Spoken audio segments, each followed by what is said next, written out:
Hello, everybody. Valentine's Day is upon us. It will be tomorrow, Valentine's Day of 2011. Do you remember when you were young and in school and when Valentine's Day come along? I remember when we were in grade school, we would uh, we would all get to take a bag and decorate it any way we wanted to, and the teacher would line them up around the room, and everybody would bring a Valentine and drop it into everybody's bag. And it was always so fun and so exciting to just go home and just look through your Valentines. But I don't even know if they do that anymore. I know my kids did it when they were young, but now I guess they probably don't do it. Everything's e-cards now. E-cards. You do it online, and that's okay too. But I've got a lot of cards. I've got every Valentine my husband ever gave me, and I've got a lot of birthday cards, Christmas cards, etc. from years and years and years ago in a great big box. And every now and then I'll go through those, but I can't remember the last time I got an actual card.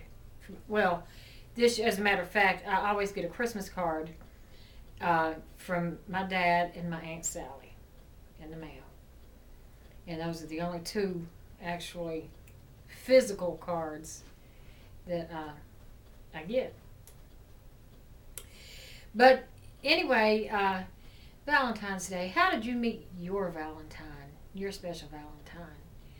Um, my husband and I were married in 1995, but we met in the early 80s. Um, we were set up on a blind date by my cousin Teresa. She was dating this guy named David, and she asked me to go out with David's friend. It was his best friend, and I told her, I said, I don't know, because I was just going through my divorce. I said, I don't know. And so she put me on the phone with him, with Ross, and I had never met him before. And so he had sort of a deep voice, and I asked him, I said, how old are you? He said, I'm David's daddy. And I just kind of threw the phone back at Teresa. I said, I'm not going out with him. I'm not going to do it. But we ended up going out that night on a blind date, and we actually ended up dating for about a year. And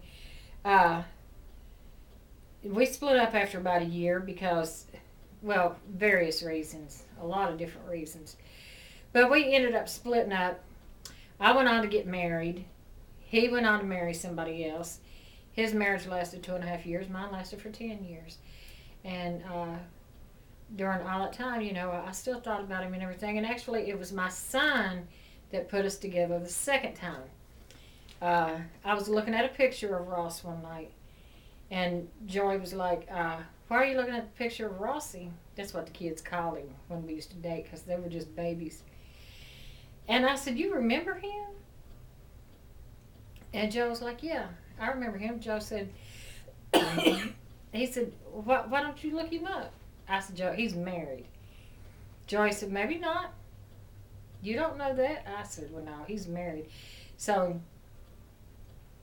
my son goes and calls Ross's aunt and pretended to be a friend of his and his wife, Debbie. That's who he was married to at the time. And Joe said, I'm a friend of Ross and Debbie's, and could you tell me how to get in touch with him? And she happened to tell him they're no longer together, they're divorced. She ended up giving Joe Ross's address, his phone number. So Joe gave it to me. And I didn't do anything with it for a while. I ended up writing a long letter to him, though. A long letter. And I don't know if I was ever going to mail that letter. But I wrote it, and I kept it above the sun visor in the car with a stamp on it. But I would always chicken out, and I just wouldn't mail it. Because I hadn't seen him in like 10 years, so I didn't mail it. I guess I must have carried that letter around in the car for about a month above the sun visor. And then one evening we were out, and Joe used to enter all these little contests and stuff out of these Mad magazines. And he told me, he said, I need you to stop by the mailbox. There was a mailbox on the side of the road. He said, will you stop by the mailbox, Mom? I'm entering a contest, and it's got to be postmarked by tonight.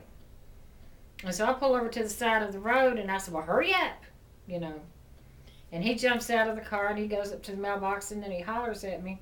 And I look and he's got that letter, waving it right like this. And he opens the mailbox and throws it in. I said, oh my God. And because like I said, I never intended on mailing it. But so after it was about 3 weeks. And then Ross ended up calling me one night. I was at a school function for the kids. And when I got home that night, he left a message on the answer machine. And then the rest is history. First of all, they say that blind dates don't work, and this one did. And they say long-distance relationships don't work, and this one did. Because he was living in Greensboro, I was living in Virginia, and we dated long distance for like 2.5 years. Almost 3 years before I came down here. And then we got married in 95 and lived happily ever after until he died in 2002. And that's how I met my Valentine. And now all of you, all my YouTube people out there, or just anybody here on YouTube that would like to share your story, you can leave your comments, or I would like to see a video response. That'd be nice. And for all of you out there, my Facebook friends, you can just leave your little comments down below here, and just, you might think that your story is just trivial and just nonchalant and whatever, but it's always romantic to share. Maybe if it's not real interesting how you met, maybe where you met. Where did you meet your loved one at, and how did that come to be? And do you believe in love at first sight? I remember when I first started dating my husband, when we first met, and he first showed up at my door and knocked on the door, and I opened the door, and there he stood. And I told some friends of mine after that, I said, that's going to be my husband. That is my husband. And he ended up being my husband. And it was like I fell in love with him at first sight. And they always say that you have 3 great loves in your life. I've had my 3 great loves, so I guess I don't foresee any more in my future. But So like I said, tell me about your Valentine. I know my dad is probably celebrating Valentine's Day with his lady friend. My dad has a lady friend. My mom passed away in 2005. Mom and Dad were married for over 50 years. I think they were married like 53 years when Mom died. And Dad has since then, he's seen a lady friend named Ann, so I'm sure they're probably celebrating Valentine's Day together. But it's a cute story on how my dad and my mom met. Actually, my dad was going to get married. He was going to marry a woman named Edna. I think he was living in Tennessee. And he even had Edna's name tattooed on his arm. So he came from Tennessee to Virginia to get his mom, to take her back to Tennessee, you know, for her to be there when him and Edna got married. Excuse me. So when he came back to Virginia to get his mom to take her back, he ended up meeting my mom. And he just never went back and married Edna, so he stayed here and married Mom. So, I wonder if Edna ever wonders whatever happened to Dad. I just wonder. He's still got her name tattooed on his arm. It's still there. So, I know, I've never had a tattoo. Tattoos are the rage. A lot of people I know have got tattoos. Some of the people I work with have got tattoos in the past month or so, and they look good. And if I wasn't 50-ish, I might consider getting a tattoo, like a little rose or something. But now, if I got a tattoo of a rose now, it would just look all wilted. So, never mind. Anyway, I've babbled on long enough, so let me know how you met your Valentine's, and everybody enjoy your Valentine's Day, and until next time, bye-bye.